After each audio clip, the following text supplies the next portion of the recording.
Boa noite, estou gravando mais aí um vídeo pro Grito do Leão, né? E eu queria compartilhar mais uma palavra simples, mas que tenha um objetivo, que seja clara, que possa verdadeiramente assim esclarecer algumas coisas.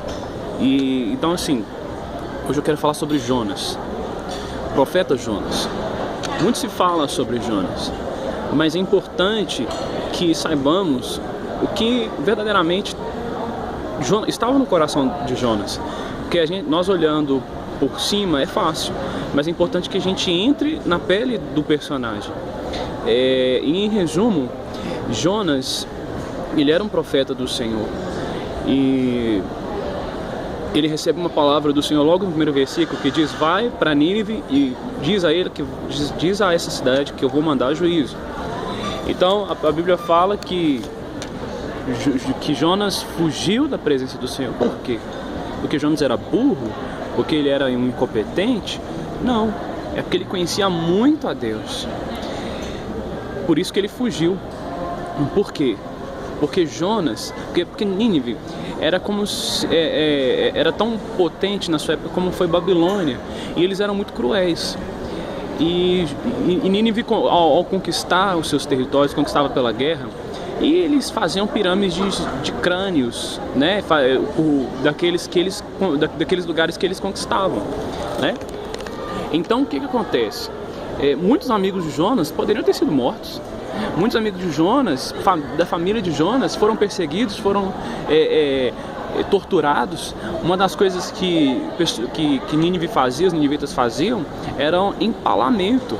O que é empalamento? Procura no Google e olha rápido, veja e saia rápido, porque é uma imagem muito chocante. Que na verdade é o quê? Introduzir um pau, um cabo de uma madeira, como se fosse um cabo de vassoura pelo ânus, e fazer sair pela boca. E aquelas pessoas ficavam expostas. Então Jonas, ele via tudo aquilo. Então quando ele ouve a palavra do Senhor falando juízo, então eu queria compartilhar um princípio agora. Qual que é esse princípio? Quando Deus manda um juízo, os juízos de Deus, eles são removíveis se houver arrependimento. Então Jonas sabia que se ele pregasse para Nínive e houvesse arrependimento, essa palavra de juízo seria removida. E Jonas queria verdadeiramente que os ninivitas pagassem com a vida aquilo que eles fizeram. Então aqui tem um princípio fantástico para aqueles que creem que tem um chamado para ser avivalistas. Mas também há uma exortação para nós aqui. Qual é? Primeiro, para os avivalistas, para que eles saibam que a obra é de Deus e não deles.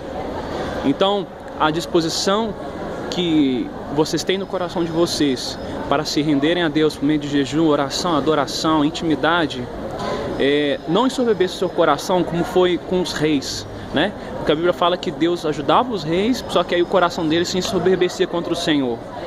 Jonas, se você for analisar pela Bíblia, ele deve ter sido um dos maiores avivalistas bíblicos, porque foram 120 mil pessoas. A Bíblia fala que em Nínive tinha 120 mil pessoas. Então um princípio aqui: avivalista, a obra não é sua, é de Deus. Outra coisa, a você que vê uma pessoa muito usada por Deus, saiba de uma coisa: essa pessoa é falha. Não dê glória a essa pessoa, glorie no Senhor. Porque você vai ver com o desenrolar dessa história que nada teria acontecido se Deus não tivesse entrado no meio. Por exemplo, então aquele barco, né, de Jonas, ele vai lá, ele entra em grande tormenta e ele diz: não, o problema sou eu. Aí aqueles marinheiros jogam ele no... Eu tô resumindo, porque os princípios que eu quero compartilhar são outros. Não é o que normalmente todo mundo prega. Então o que acontece? Aqueles marinheiros, aquelas pessoas jogam ele no mar, o mar se acalma, mas aí Jonas é engolido por um peixe, né? Tem historiadores que dizem que era um tubarão-cachorro, que era um gigantesco, um peixe que caberia um homem dentro. Então o que acontece? E Jonas, depois de 3 dias, ele é levado para Nínive por esse peixe e é cuspido na praia. Preste bem atenção. Os ninivitas tinham uma tradição, tinham um folclore, uma cultura, um pensamento de que um dia Dagon, que é um deus um Deus daquela época, metade peixe, metade homem, que um dia esse peixe traria, né, que Dagon traria por meio da boca de um peixe um profeta. Ou seja, o que Deus fez? Deus usou a cultura pagã daquela época, porque para chamar a atenção dos ninivitas. Presta atenção, quando Jonas chega na praia cuspido por um peixe, eles descobrem que o que acontece? Isso é um fato histórico, tá, gente? Não está na Bíblia. O que acontece? Eles falam, Dagon enviou você? Não, quem me enviou foi o Deus vivo. Isso, ou seja, Jonas não teria chegado a Nínive pela própria força, pela própria capacidade. E outra coisa muito importante que acontece nesse livro é que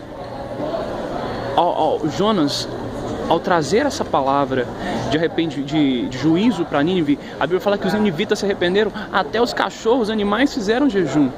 Ou seja, houve arrependimento, genuíno arrependimento. Ou seja, Deus, que a pessoa que mais se importa com o arrependimento é Deus, não somos nós. Então o que acontece? Jonas, ele fica com raiva daquilo, porque ele sabe que eles não vão morrer. Então, o que acontece? O que eu quero compartilhar aqui, um homem usado por Deus para que 120 mil pessoas recebessem a palavra profética, a palavra que seja implantada no seu coração e eles não morressem, mas ainda assim, esse homem, profeta imperfeito, queria o mal daquele lugar. Então eu quero resumir essa palavra numa coisa: Igreja do Senhor, não coloque ídolos, não idolatre avivalistas, não idolatre profetas, ainda que sejam genuínos. Já tem os mentirosos, já tem aqueles que não valem nada. Agora, ainda que sejam genuínos, não idolatrem eles, porque eles são instrumentos de Deus para que vocês tenham acesso a Ele. Então não pensem que é por Ele que está sendo feito, porque no final das contas Deus deu um checkmate no profeta, nos demônios e na cultura ninivita. Então, no final das contas, a glória é do Senhor e pertence ao Senhor. Fiquem com Deus. Eu tenho postado coisas lá alguns artigos. O último que eu postei foi o Caminho de Elias, parte 2. Então, podem ir lá ver, assistam, né, leiam, né, assistam a esse vídeo. E qualquer coisa, posta um comentário, alguma pergunta que eu vou buscar ao máximo poder responder. Amém? Fiquem com Deus. Tchau.